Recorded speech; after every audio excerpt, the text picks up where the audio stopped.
এখানে বাংলাদেশে একটি ছাগলের দাম 12 লক্ষ টাকা, সেখানে একটি এক সেট বিসিএস এর প্রশ্ন মাত্র 1 লক্ষ টাকা। কতটা নির্লজ্জ এরা! কিসের আবেদ আলী? এখানে আবেদ আলী কেউ না।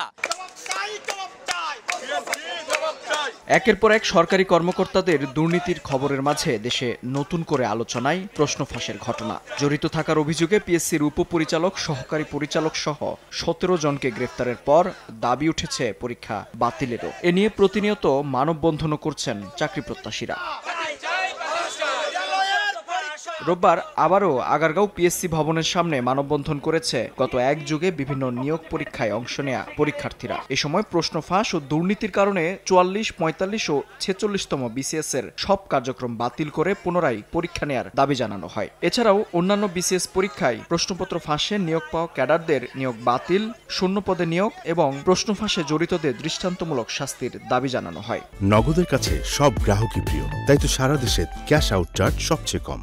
যারা প্রশ্ন পেয়ে নিয়োগপ্রাপ্ত হয়েছে তাদেরকে দৃষ্টান্তমূলক শাস্তির আওতায় নিয়ে এসে একটি উদাহরণ সৃষ্টি করা উচিত যে না, সোনার বাংলায় দুর্নীতির ঠাঁই নাই, প্রশ্ন ফাঁসের ঠাঁই নাই। একজন ঝাড়ুদার দিয়ে বলে প্রশ্ন বের করে, কতটা নির্লজ্জ এরা! এরা কতটা অবধার্ত! একটা ঝাড়ুদার দিয়ে বের করে, একটা ড্রাইভার দিয়ে বের করে।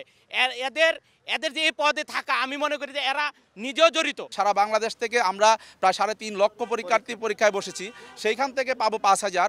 আর যারা রাতের বেলায় 1 লক্ষ টাকায় কেবল প্রশ্ন পেয়ে, যেখানে বাংলাদেশে একটি ছাগলের দাম 12 লক্ষ টাকা, সেখানে একটি এক সেট বিসিএস এর প্রশ্ন মাত্র 1 লক্ষ টাকা, সেটি কেন বাতিল করা হবে না এবং অবিলম্বে বাতিল করা হবে না, এটা আমাদের সবার দাবি। প্রশ্ন ফাঁসের ঘটনা তদন্তে এরই মধ্যে 3 সদস্যের কমিটিও করেছে পিএসসি। প্রতিবেদন দেবে 15 দিনের মধ্যে। তবে সেই কমিটির উপর অনাস্থা প্রকাশ করে নিরপেক্ষ তদন্ত কমিটি গড়তে প্রধানমন্ত্রীর হস্তক্ষেপ কামনা করেন মানববন্ধনে অংশ নেয়া চাকরি প্রত্যাশীরা। জুনিয়র ইন্সপেক্টরের যারা তদন্ত করছে, পিএসসির যারা কর্মকর্তা, তারাই আজকে জেলে।